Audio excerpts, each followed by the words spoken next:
Hi everyone, welcome back to my YouTube channel. I am Sneha and I hope आप सब अभी अच्छे होगे एंड सब अच्छा कर रहे होगे। आई नो बहुत सारे स्टूडेंट्स को अभी एंजाइटी हो रहा होगा, स्ट्रेस हो रहा होगा, सारे को होता है, लाइक मुझे भी होता है।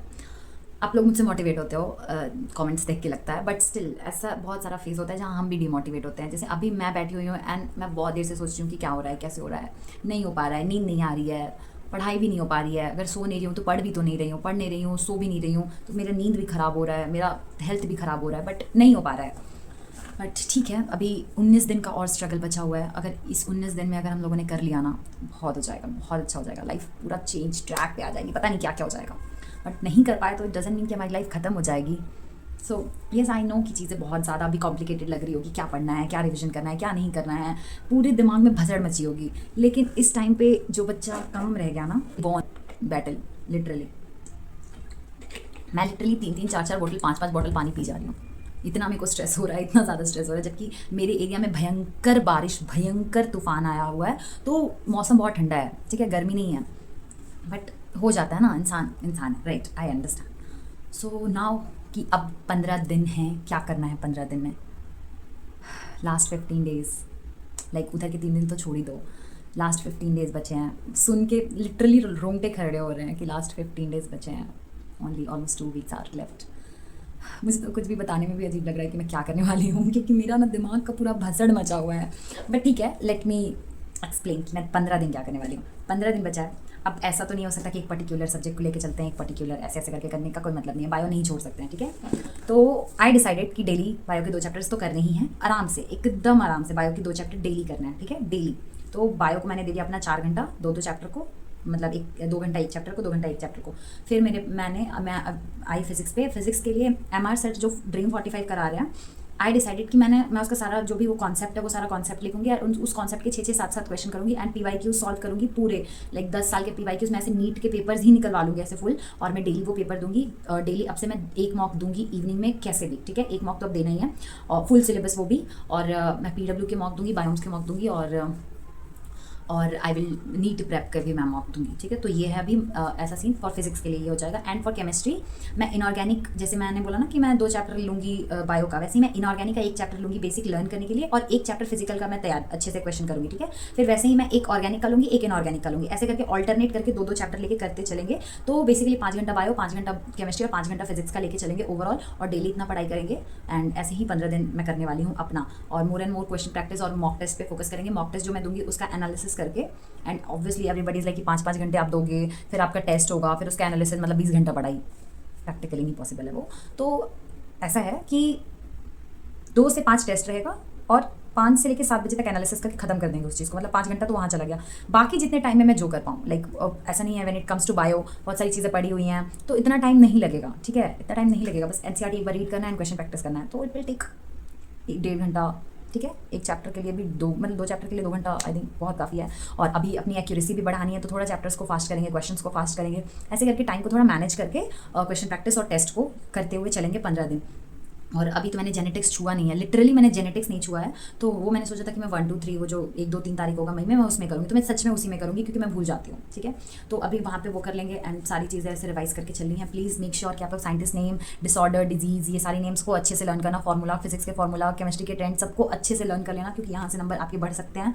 एंड स्ट्रेस नहीं लेना है, चीज़ें बहुत कॉम्प्लिकेटेड है, आई नो सिचुएशन बहुत ही ज़्यादा नाजुक है, बट करना तो है ना। लाइक अगर सोचो कि तुमने 6 महीने या 1 साल तुमने पढ़ाई करी एंड इस पॉइंट ऑफ टाइम पे आके तुम पैनिक कर रहे हो और तुम्हारा 6 महीने का मेहनत पानी में चला गया, तो ये सही नहीं है। तो अगर इस टाइम पे तुम खुद को संभाल लोगे तो शायद तुम अपने रिवीजन पे 100% दे पाओगे, शायद तुम बहुत अच्छा कर पाओगे। सो इसलिए स्ट्रेस मत लो, चीज़ों को बहुत ही कंप्रेस्ड फॉर्म में अच्छे तरीके से करके चलो। एटलीस्ट जो तुमको बहुत अच्छे से आता है उसको और कंफर्म कर लो, ताकि उसमें से मार्क्स तो नहीं कटने चाहिए, ठीक है। मेक श्योर कि बायोलॉजी को और स्ट्रॉन्ग करो, जो लोगों का कुछ नहीं हुआ है जस्ट टू बायोलॉजी, अब जो है सब बायोलॉजी बचा सकता है, बचा क्या सकता है, आपके नंबर्स आ जाएंगे अच्छे थोड़े बहुत, अगर आप बहुत नीचे हो तो। एंड अगर नहीं है तो भी बायोलॉजी को करो, लाइक आपका अगर 200-400 नंबर आ रहा है, बायो करो, बायो आपको अच्छा सा मार्क्स दे देगा, ठीक है। अब चीज़ों को स्ट्रेसफुल होके सोचना और बहुत ज़्यादा पैनिक करना ये सॉल्यूशन नहीं है। जो होगा अच्छा होगा, जो होगा एक्सेप्ट किया जाएगा, ठीक है। इंसान को थोड़ा एक्सेप्टेंस करने का क्षमता होना चाहिए कि अगर ठीक है चीज़ें हमारी फेवर में आई नहीं आई। लाइक मैंने 45 डेज बस पढ़ाई किया इस साल नीट के लिए मैंने 45 डेज पढ़ाई किया। लास्ट ईयर मैंने अच्छा खासा पढ़ाई करा था, इस बार मैंने नीट के लिए 45 डेज पढ़ाई किया था। मैं फिर भी एक्सपेक्ट कर रही हूँ कि मेरा रिजल्ट हो जाए, मैं फिर भी एक्सपेक्ट कर रही हूँ कि मैंने जो भी ये 45 डेज़ में मेहनत करी, या अभी लाइक रेस्ट 15 डेज़ अभी बाकी है मेरा, जो भी मैंने ये 15 डेज़ में मैंने मेहनत करने वाली हूँ मैं, और जो भी मैंने लास्ट 30 डेज़ में मेहनत करी, एटलीस्ट मुझे उसका फल मिले। मैंने पिछले साल ही मेहनत करा था, तो मेरे को उसका भी फल चाहिए। हर बच्चे का एक्सपेक्टेशन होता है कि उसको मिल जाए कॉलेज, ठीक है, हर बच्चा यही चाहता है। मेरे को लगता है मैं रो दूँगी, बट ठीक है, जो होगा इंसान एक्सेप्ट करेगा, क्योंकि दूसरा क्या कर सकते हैं, हम बस मेहनत कर सकते हैं। एंड मेरी सिचुएशंस वैसी नहीं थी कि मैं पूरे साल भर मेहनत करूँ एंड ऑल, बट ठीक है, अभी भी मैंने जितना मेहनत किया, अगर भगवान ने साथ दिया तो सिलेक्शन हो जाएगा, क्योंकि कोई भी ड्रॉपर जीरो पे तो नहीं होता है। लेकिन ये भी फैक्ट है कहीं ना कहीं बात की, जब इंसान पढ़ाई लाइक छोड़ दिया होता है, ट्रैक पे से उतर गया होता है, तो वो वापस जीरो पे ही चला जाता है। इधर उसका लास्ट ईयर कितना भी मार्क्स आया हो, कोई फ़र्क नहीं पड़ता उस चीज़ से। बट नाउ लेट्स सी क्या होता है क्या नहीं होता है। अपडेट तो आपको मिलेंगी ही। एग्ज़ाम ख़त्म होने के बाद अगर मेरा नीट में सिलेक्शन हो जाता है तो वेल एंड गुड। मतलब एक होता है ना, आप सबके माइंड में क्वेश्चन आ रहा होगा कि व्हाट इफ़ मेरे को कॉलेज नहीं मिला, व्हाट इफ़ मैं सेलेक्ट नहीं हुई। तो ये सारी चीज़ें मेरे दिमाग में भी चलती हैं कि क्या होगा। तो ठीक है, उसके लिए भी बेसिक प्लान है मेरे अंदर, मैं आपको थोड़ा बहुत बता देती हूँ। बाकी एग्ज़ाम देने के बाद मैं इस पर ब्रीफली वीडियो बनाऊंगी कि क्या करना है क्या नहीं करना है। बट अगर मेरा सिलेक्शन नहीं होता है तो मैं ये फील नहीं छोड़ सकती, ये सपना है मेरा। मैं ब्रोक नहीं हो सकती, मैं बिखर नहीं सकती, मैं खुद के पीसेस को फिर कलेक्ट करूँगी। लेकिन जो गलतियाँ मैंने पास्ट में करी, लाइक पूरा कभी भी फुल ईयर प्रॉपर ड्रॉप नहीं लिया, हर साल हर दिन पढ़ाई नहीं किया, या फिर मैंने सिर्फ पार्शियल ड्रॉप लिया, लास्ट के कुछ मंथ में पढ़ाई करके मेरा हमेशा सिलेक्शन रह गया। ये सारी चीज़ों को समझ के एनालाइज करके मैं अपना एक कंप्लीट ईयर का करूँगी, इफ़ आई मतलब मैं सेलेक्ट नहीं होती हूँ तो। और उस पर भी पेरेंट्स को कन्विंस करना मेरे लिए बहुत बड़ा टास्क हो जाएगा, because like it's my third time कि मैं नीट दे रही हूँ, and it's gonna be tough for me to convince them to give me another chance. But ठीक है, आई नो वो भी समझ जाएंगे, क्योंकि कंपटीशन है एंड मैं नहीं पढ़ी हूँ, एंड कहीं ना कहीं वो समझ रहे हैं कि मैं क्यों नहीं पढ़ी हूँ। तो हो सकता है कि क्या चीज़ें क्या नहीं है वो तो अपडेट आती रहेंगी। तो इसको ना भी कि क्या होगा ये डिपेंड करेगा कि एग्ज़ाम कैसा गया है। I know they force me to get, अगर BDS पे मिल रहा है, BHMS पे मिल रहा है, ले लो। बट एक है ना कहीं कि नहीं, I have to do MBBS only. So वो चीज़ बहुत ऐसे हिट करेगी माइंड को। तो आई नो कि कॉम्प्रोमाइज़ करके मैं नहीं रह सकती हूँ। तो चीज़ें कैसे जाएंगी कैसे नहीं जाएंगी ये एग्ज़ाम के बाद पता चलेगा। एंड आई मेक श्योर कि मैं अच्छे से करूँ, लाइक ये 15 दिन में मैं अपना जी जान लगा दूँ एक कॉलेज मिलने के लिए, एक सीट मिल जाए मेरे को। मेरे को भी स्ट्रेस हो रहा है बहुत, मेरे को भी टेंशन हो रही है, बट ठीक है, I like to talk to you all, I like to speak, I like to record myself, चाहे जैसा भी हो मेरा, जो भी माइंड सेट हो, जो भी सिचुएशन हो, मैं कुछ भी करूँ, I just want to record. And मैंने बता दिया कि क्या चल रही है सारी चीज़ें। बाकी अगर एग्ज़ाम अच्छा गया तो ठीक है, कॉलेज रिलेटेड, मेरे रिजल्ट रिलेटेड सारी वीडियोज़ आएंगी। और अगर मेरा एग्ज़ाम अच्छा नहीं गया तो शायद मैं 1 महीने के को खुद का टाइम दूंगी, एंड फिर उसके बाद एक प्रॉपर नीट वाला शेड्यूल अपना चलेगा 1 ईयर। और अगर हो गया तो फिर बात ही अलग है। मुझे नहीं पता मैं क्यों ये सब बात कर रही हूँ, अभी मैं इतनी डिमोटिवेट क्यों फील कर रही हूँ, और अभी मैं सिलेक्शन ना की बातें क्यों कर रही हूँ। बिकॉज आई बिलीव कि हर सिक्के के 2 हिस्से हैं ना, 2 पहलू हैं। और मैंने तो गलती भी करी है, तो मेरे को सब सोच के चलना है। तो आई डोंट नो कि क्या होगा क्या नहीं होगा, बट आई बिलीव, पता है, लेकिन हर किसी को ड्रॉप नहीं लेना चाहिए। ड्रॉप लेने के भी ना कुछ मेथड होते हैं, कुछ तरीके होते हैं कि किस इंसान को ड्रॉप लेना चाहिए, कौन इंसान ड्रॉप लेने के लिए है, कौन इंसान अपना टाइम इन्वेस्ट कर सकता है। एंड आई बिलीव कि अगर if I am not getting that college, और if I am not got selected, तो मेरे को ड्रॉप लेना चाहिए। बिकॉज मैं मेहनत कर सकती हूँ, आई बिलीव कि मैं, मेरे अंदर वो पोटेंशियल है, तो मैं कर सकती हूँ। मैं कॉम्प्रोमाइज़ भी करके कभी नहीं रही हूँ, और मुझे जो चीज़ चाहिए होता है वो मैं चाहिए होता है मेरे को, किसी भी कीमत पे मैं हर तरीके से मेहनत के लिए रेडी रहती हूँ।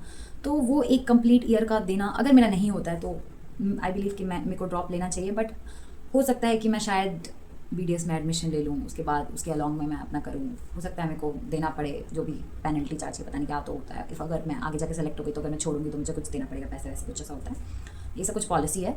तो जो भी हो, बट MBBS करना है लाइफ में, जैसे भी करना है।